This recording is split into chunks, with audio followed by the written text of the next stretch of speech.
Let's begin by understanding the challenge we face today. Over the past few years, the number of vulnerabilities, especially in Linux kernel, has increased dramatically. I believe you all know that, and I haven't to.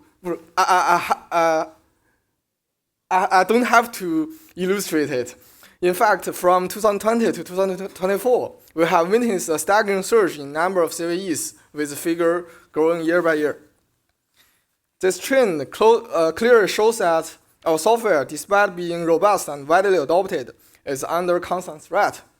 Moreover, even when vulnerabilities are identified, there is often a significant delay in patching. Studies show that the mean time to remediate critical vulnerabilities can range from 57 to 88 days, depending on the severity and the affected layer of the system. So this delay creates a dangerous window of opportunity for attackers to exploit. Adding to the challenge is a diverse software landscape. Sorry, must be this slide.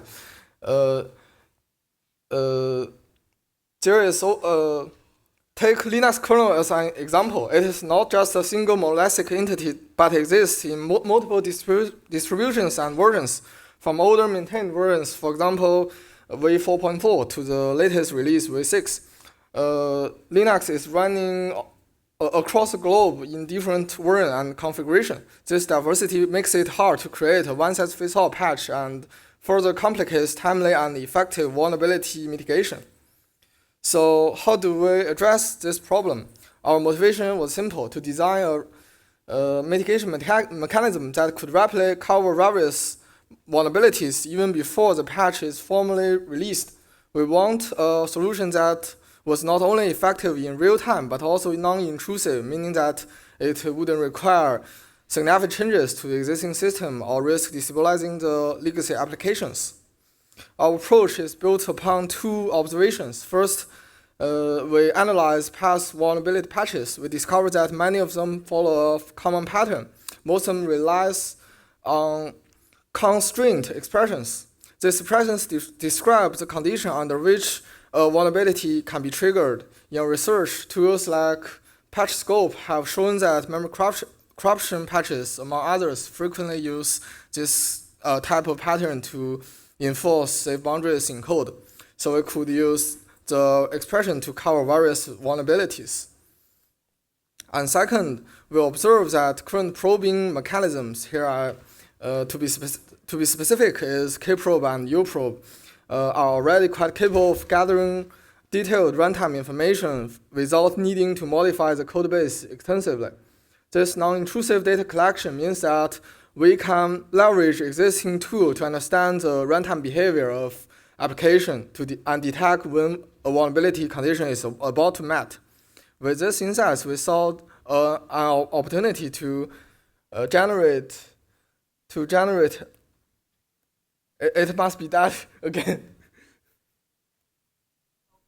Yes.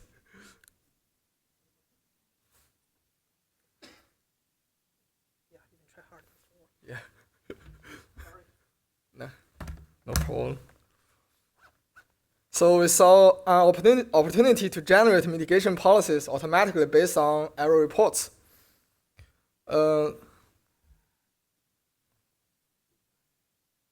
can't continue here because I have an architecture diagram. If I can't illustrate it, I can't continue. So please wait.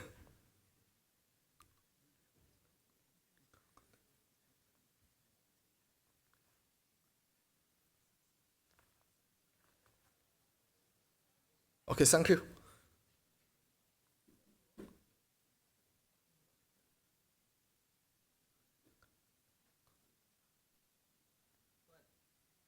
Okay.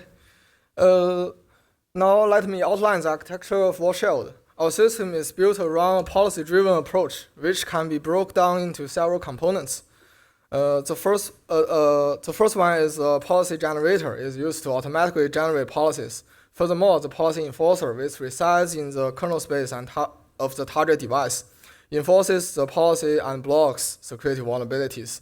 To ensure the security of communication, we have a user-land process to receive the policies and forward them to the policy enforcer. And I will introduce each component one by one. So first one is the source level policy generation.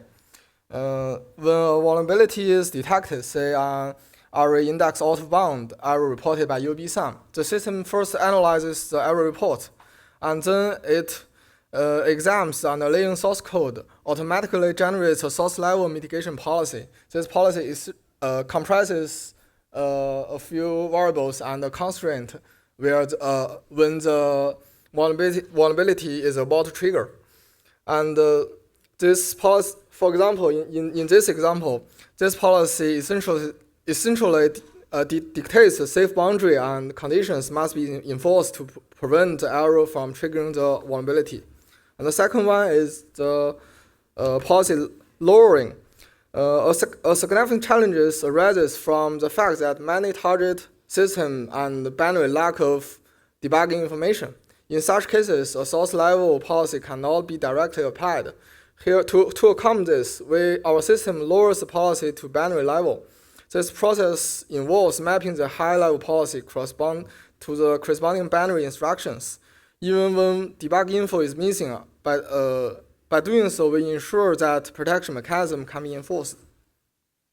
And the second one is the policy enforcer. It is subdivided into three stages. The first one is verification.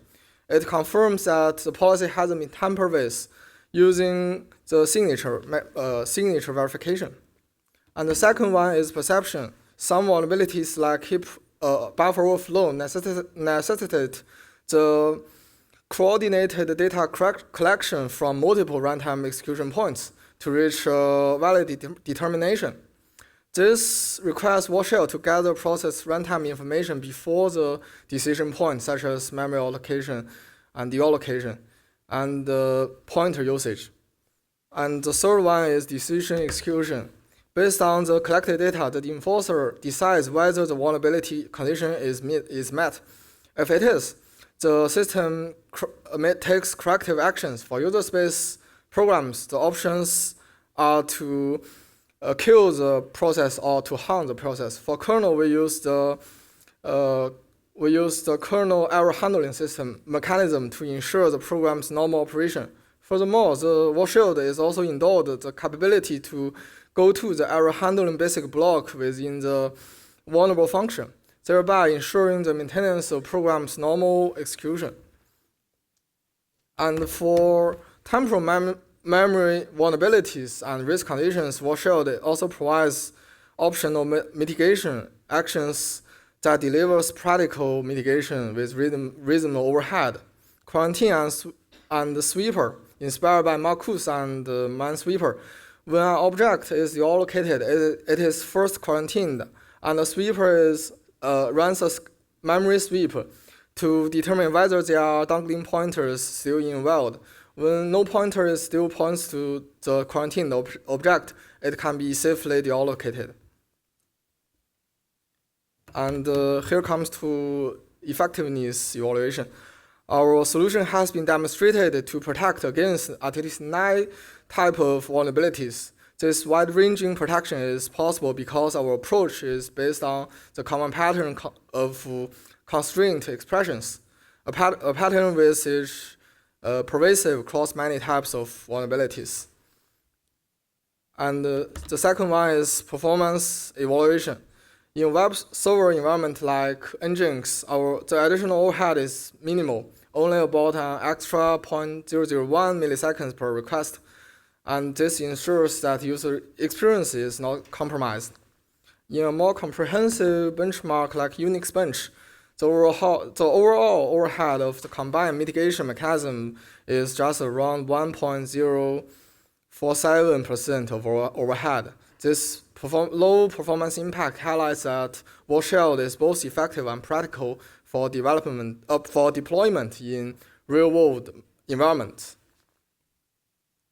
To summarize, VulShield represents a significant step forward in vulnerability mitigation. By leveraging policy-based approach, we can rapidly and automatically generate protective measures that guard against vulnerabilities even before formal patches are deployed. Thank you for your attention. I'm happy to take any questions you might have.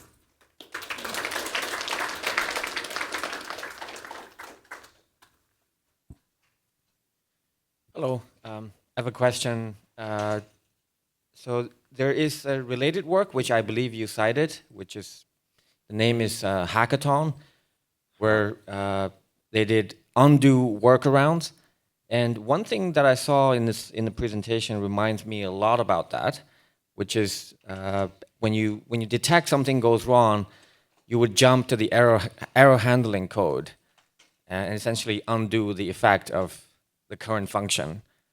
So is that, am I understanding that correctly? You're doing something very similar to what Hackathon did? Yes, this part is similar.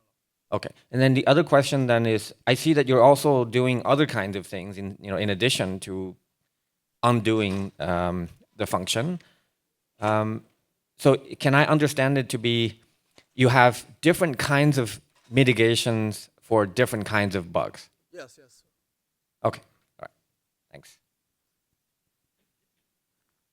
I think we have time to follow maybe 1 or 2 more questions. Okay, I do have one more question for you.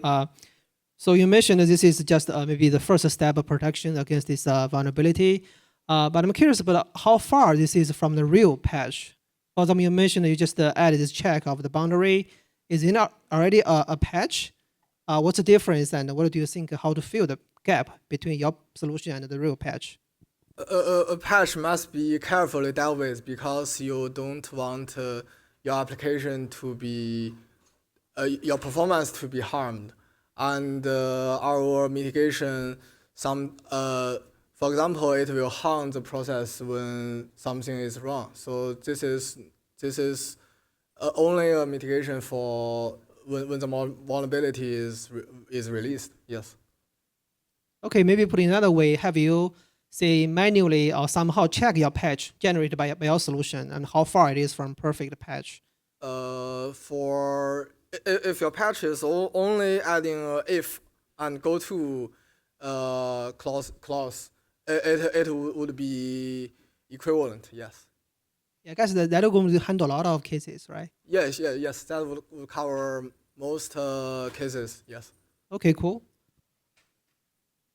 Maybe the last question, do you have plan to release the code so we also can use this tool?